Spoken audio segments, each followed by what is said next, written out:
സയ്യിദുനാ അബൂ ദുജാന റളിയല്ലാഹു അൻഹു സുബ്ഹി നിസ്കാരം കഴിഞ്ഞാൽ പള്ളിയിൽ നിന്ന് വേഗം വീട്ടിലേക്ക് പോകും. പള്ളിയിൽ നിന്ന് വളരെ വേഗം വീട്ടിലേക്ക് പോകും.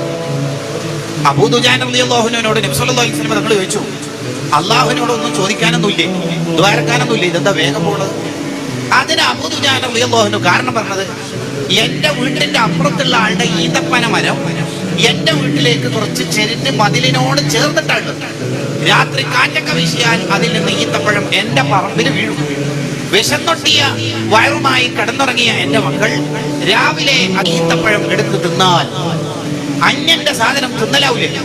അതൊരിക്കലും വേണ്ട, അതൊരിക്കലും പാടില്ല എന്ന് കരുതി ഞാൻ എന്റെ മക്കളോട് പറഞ്ഞു, മക്കളെ നിങ്ങൾ ഉപ്പാനെ ആഖിറത്തിൽ വഷളാക്കരുത് എന്ന് പറഞ്ഞ് ആ ഈന്തപ്പഴം വീണ് കിടക്കുന്ന ഈന്തപ്പഴങ്ങളെല്ലാം അപ്പുറത്തെ പറമ്പിലേക്ക് നിക്ഷേപിക്കാനാണ് ധൃതി പിടിച്ച് എന്റെ മക്കൾ ഉറക്കത്തുനിന്ന് ഉണരുന്നതിന് മുമ്പ്